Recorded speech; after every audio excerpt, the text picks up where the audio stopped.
results and go over that.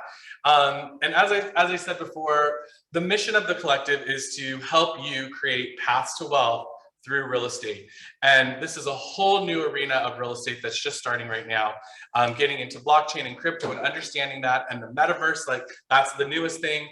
NFTs, there's so many cool things that are going on that are absolutely going to be affecting real estate. So we would love to keep continuing bringing education on these subjects to you. And let's just kind of take a look at the poll so far today to see where we're at. We have over 80 people in the room. So we have a packed room and we have some pretty cool results. So first poll question was, how much crypto do you own? And if you haven't answered, you still have time. Again, none of your answers are recorded. It's all anonymous. First question is, sorry, hold on for 1 second. Let me just, okay. First question is, how much cryptocurrency do you own?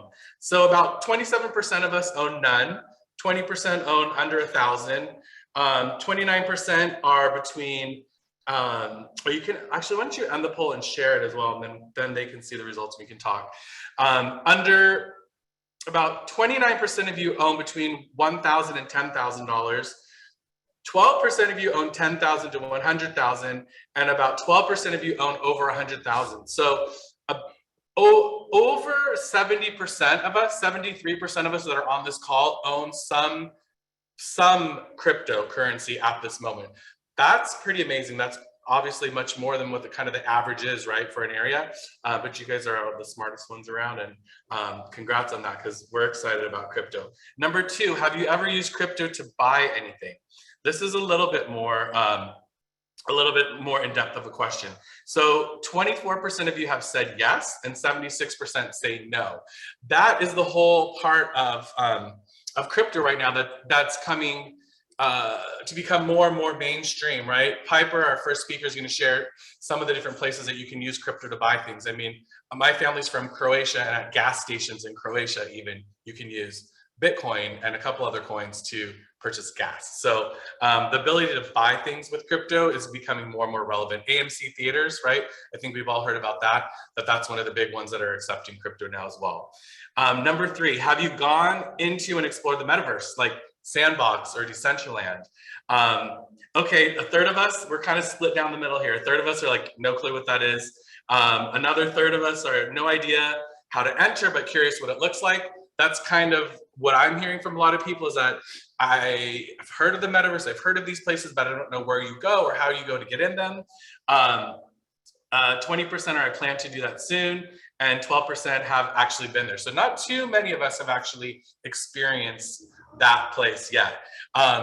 My one quick story with me is, you know, this is kind of how real estate is playing out, just obviously in crypto right now, is through the metaverse, right? Where we have these digital lands that are being created and coins that you can spend. So a year ago in January of actually 2021, there's a coin called Mana. And I was reading a lot about how Atari was starting to build gaming centers within this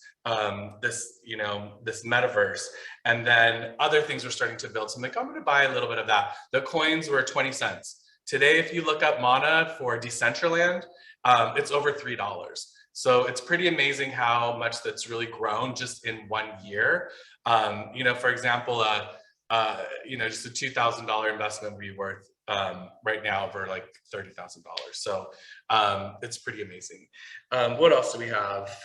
Do you know what an NFT is? Number four. Do you think the metaverse is, it's all just hype? Only 2%. 16% say very speculative. 57% said something to take serious, okay. And 25% still are like, I don't know what that is.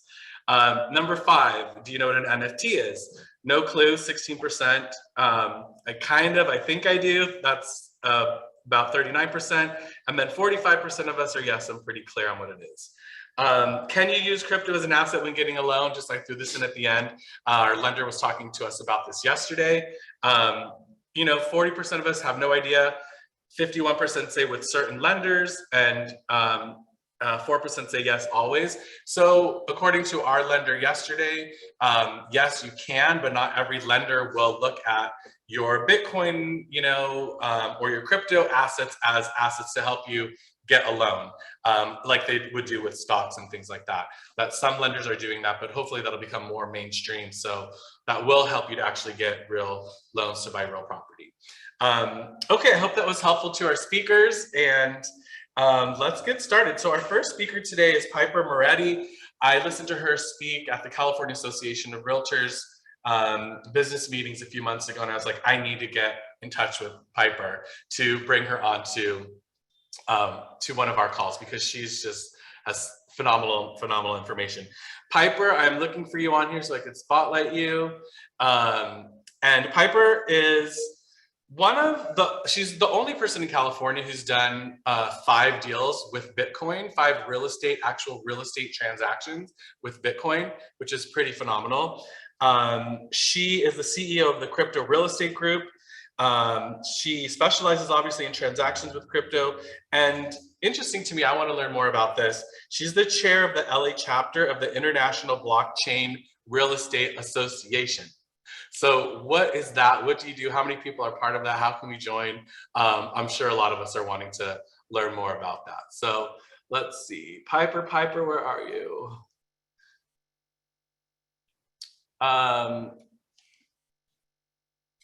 Give me 1 second and we'll bring her in. I don't see her on, Anthony. Unless she's on. Piper, if you want to raise your hand. Yeah, unmute herself, then we can spotlight her. Maybe have a different name.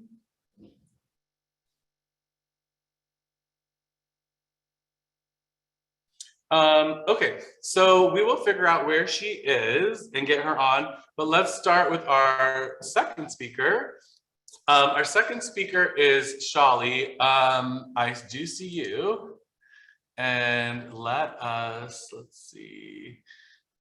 I'm gonna put you as the spotlight, and I'm gonna add myself with you. And if Marshall, if you see Piper come in, let us know. I know she had some questions for Shali. So Will do. Okay, Shali, welcome. So glad to see you. Shali is an LA resident, an investor, a businessman, and I mean, just an amazing person who has done so many things with real estate, and specifically in Los Angeles and all over the place as well, right?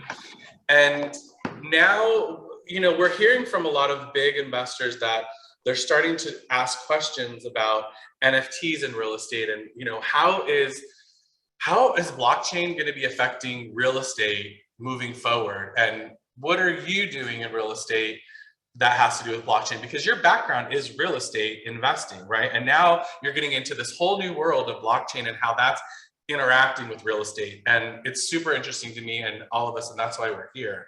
So we're trying to figure out, what are you doing with that? How is it working? What do you see? Go ahead, Charlie. Tell us a little bit about that. Sure. Hi, everybody. Nice to meet you. Sorry, my throat's a little fleshy. I've been a real estate attorney for 8 years now. I also do multifamily flips. I stay away from single family. I like numbers, not emotions. I also do development. We actually just closed a couple of days ago on 5,000 acres of dirt in Northeast Sparks, Nevada, that we're going to partner with some developers to build a little city. Other stuff as well.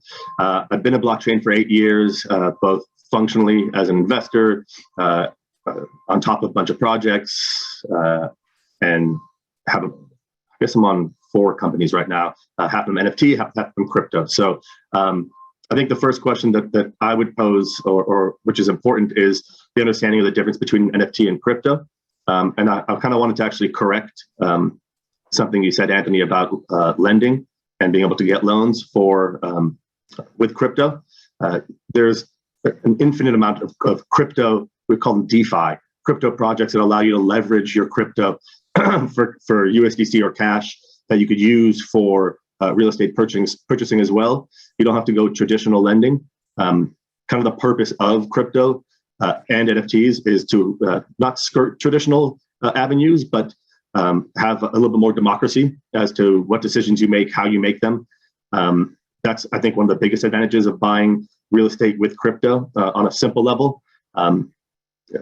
As we're building out crypto escrows, and as more buyers become sophisticated, which I think is the crux, there's tons and tons of crypto there's tons and tons of crypto buyers. I have friends who are buying up half of Puerto Rico and trying to place their money in tangible assets. It's really, I think, about crypto sellers, people that will accept crypto. That is where the focus for me, at least, is. So working on trying to aggregate crypto sellers who are willing to accept crypto and then work out the details behind that. As for NFTs, they live on the blockchain, but they're kind of the opposite of crypto in the sense that they're, by definition, non-fungible, right? Both the crypto and NFT is a token by definition. They both live on the blockchain. They're both immutable. They're both a stamp of time.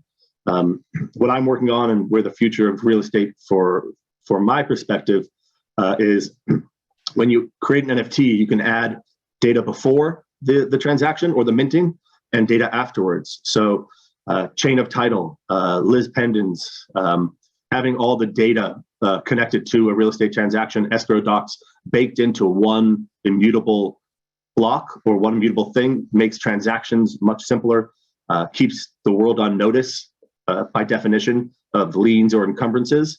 So that's one cool way that I think NFTs are beyond valuable, and especially once they become legally recognized, right? So chain of title right now is not recognized on the blockchain, but it is in other countries. We're working with Honduras to NFT real estate property boundaries so that there aren't disputes later on when there's flooding or anything that erodes the property lines, right? You can always go back to your NFT and you'll see exactly where your property lines are. On a smaller way that has value in commercial real estate and residential real estate in states, in California, right? You don't have to have disputes about easements or entitlements or chain of title or chain of custody. And when you sell your property, you can bake that all into the NFT, which is your title. It makes transactions much simpler, much cheaper, much more efficient, and much more transparent. So as a lawyer, I'm trying to get rid of real estate lawsuits. I'm trying to get rid of wills and trusts lawsuits. So that's kind of a focus of mine. Yeah, I mean, that is interesting. My dad's an estate planning attorney, and it comes up, right? There's always these disputes between title for so many different reasons. And when it's on the blockchain, it's black and white. I mean, you can't dispute it. So that's interesting. I never really thought about that aspect of it, how that will, it could absolutely affect real estate title and those disputes and so on. It's so, also automated. For everyone who's joining us right now, this first half of our talk today is the more advanced half. Okay, so if whatever Shali's saying is over your head, just hang in there. Piper is going to give the basics and the intro on the second half of the talk. So, we kind of are hoping to cover everyone, and our classes that we do in the future will be more specific. Today we got advanced and we got more basic stuff coming up. So Piper won't be on, and she is on, by the way. I just got on and I have to apologize. I went to Hawaii a couple of weeks ago and my calendar got completely messed up. And so I had this down for 4, which is 2 o'clock Hawaii time. So anyway, here I am. I'm so sorry I'm late. No worries. Let me add you into our Spotlight You. I'm going to find you and Spotlight You. Okay. Marshall, can you find Piper and Spotlight her as well? So Shali, let's continue with you on this. So tell us a little bit more kind of like what you're working on and where are you spending most of your time and where do you see the most amount of growth with blockchain and NFTs for real estate? Like a little bit more specific, of kind of like what that looks like for you. So it's the beauty of the blockchain, and we apply the underlying of any tech is called an SDK or a standard developer kit, right? So the beauty of a blockchain provides, when I say immutable, it means that once data is entered, it can never be changed, right? That's the beauty of the blockchain. And crypto is just money on that blockchain. it's actually more traceable than dollars. If I give you a dollar, you don't know where that dollar came from before me, do you? Yeah, who knows? I can trace every transaction of every cryptocurrency transaction back to the day that it ever happened. So for me, it's all about automation, right? I don't think we need escrow companies. I don't think we need real world contracts. Smart contracts will govern that. I don't think you need to go down to the city to look up title registry. A lot of the legalities surrounding real estate. As far as like kind of more basic in terms of crypto, none of this is legal or financial advice, by the way. Yes. Just throwing that out there. When you do a transaction in crypto, it gives both sides the control over reporting, over how they organize data in a sale or in a transition. And by using an NFT on top of that, you then bake in all the legal paperwork. So it's two sides, right? For the transaction, it's crypto. For the ownership, it's an NFT that can add value. You can keep your NFT of your property, even if you sell your property. There's a lot of benefits. And then you mentioned metaverse, which is, so I don't believe in metaverse real estate. That in terms of owning land in a metaverse game, but the idea of being able to buy land in a metaverse, make an NFT of your home and place your digital home into that metaverse that you can then go visit or invite friends into that metaverse. I think that's an added value that gives life to real estate, essentially, that's static otherwise. Yeah, interesting. I mean, so one of the questions we asked earlier was like, what do people think about the metaverse? A lot of people didn't know what it was, but the people who did, think it could be just speculative, it could be hype, but actually putting your own home in somewhere, that is also a whole nother level of it too. That's a little bit different than, obviously it's not being done yet, but it's something that could be done. That's something to watch out for. One of the agents in my office was like, oh yeah, I'm going to become a metaverse real estate agent. I'm like, okay, we'll see how that works. It's not quite there yet, but something, down the road to think about. I mean, and I'm president next year of Greater LA Realtor Association, and I believe so much in the value that realtors have and give to buying physical property, that I believe there's always going to be a role for the realtor to help, their clients deal with the inspections and deal with the actual property that they're buying, and valuation models that are online are never quite accurate. So there's always going to be a role in that. But what we do is going to shift. And I mean, Piper will speak a little bit more to that as far as the role of the real estate agent moving forward. I think it's going to be more of an impact on title and escrow for sure, on how that industry changes the most dramatically possibly. And this is something that's, not 20 years down the road. This is just a couple of years in front of us. So it's something that's coming fast. It's something that we need to keep on top of and keep learning. So is there anything else, Shali, that you want to talk to us about as far as, your kind of take on how real estate and blockchain are influencing each other and what's happening with that and what you're doing? So I guess an interesting way to look at it would be for what people know about NFTs, at the core of it, it's just a digital representation of some piece of art that has provenance, right? It's proven to be what it is. So you don't need to go and hire somebody to investigate whether something is authentic. That's the core of what it is. As applied to real estate, I've done a lot of transactions where I've had commercial transactions where a high rise was purchased post breaking ground, and the new owners had no idea what the foundation and the plumbing and everything that had been done before they transitioned the property to them.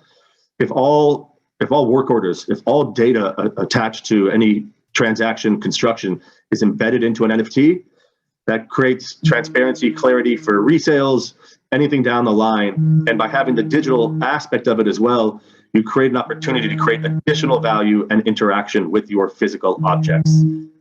That's kind of the core. That's awesome. I totally agree with that and understand that. What's your outlook in general for just basically, I guess, crypto over the next year? I know you're real into it. I had a funny conversation. So I also function as a crypto and NFT and blockchain attorney. So I'm in a thread the other day where as Bitcoin did a little dump, people freaked out, and I said, the difference is that we're a $3 trillion market now, and we're too big to fail, right? The US isn't going to, in my opinion, add regulation that stifles the crypto economy and bleeds $3 trillion out of, or $1 trillion out of its constituents to add to inflation recession. It's here to stay. The point of it is adoption. We've tripled users in the last year, basically. Coinbase has made it easier to, I mean, if you're familiar with OpenSea had 500,000 wallets users.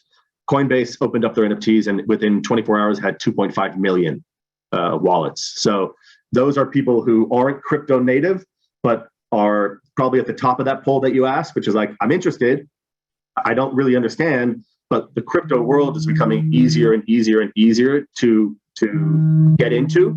And by definition, the more people that are in the market, that means the more liquidity, which means the price of cryptos continue to increase. Yeah, it's looking hopeful, in other words, right? Brian has a question. Brian, go ahead. Yeah, hey, Shelly. Yesterday and today we talked a little bit also about either having some way to recognize sellers and buyers who will accept crypto. And Anthony being, president next year, maybe you can look into this, actually having this option on the MLS where it's one of the categories you have to select, whether you accept crypto or not, as a seller and as a buyer as well, if you're willing to use crypto. And it could be on every listing. And agents as well. I guess we could have it in the agent comments as well. That is interesting. And MLS does track what types of transactions they are. Like, is it a standard sale? Is it a cash sale? As a realtor, you have to select what type of sale it was as you close it out. But that's interesting, right? To add crypto to one of those categories so we could really track what's going on. But what do you think about that, Shali? When Brian brought that up and I realized that the issue, I hadn't really thought about it that much. When I was talking about NFTs, that's really a way for crypto holders who are OG crypto holders to kind of park their money elsewhere, which is what real estate is on the largest level, right? I love when people say, you spend how much on a house or a property? And I have to explain that you didn't spend anything. You're just placing your money into a different yielding asset, right? When Brian brought this up, my first inclination was, oh, it's the sellers that are usually older, richer, and less competent. So creating a bot to aggregate all interested crypto sellers, I think is a huge, huge value that I don't think anybody else is doing. If you had a reservoir of sellers that were willing to accept crypto, or if you had agents going out and asking people, right? I think that's a huge differentiator, only because there is, as I said, trillions of dollars in crypto. I think 3 trillion is Bitcoin alone, by the way.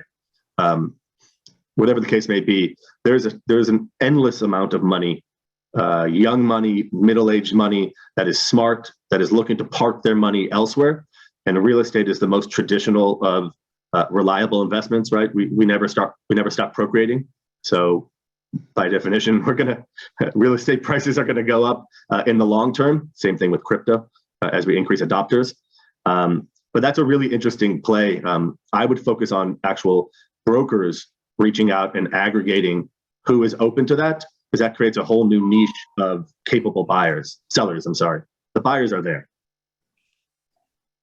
So that kind of leads right into what Piper is doing. So let's bring Piper on now. Shali, we'll bring you back on at the end again if there's any question and answers and kind of do a recap. So thank you so much. And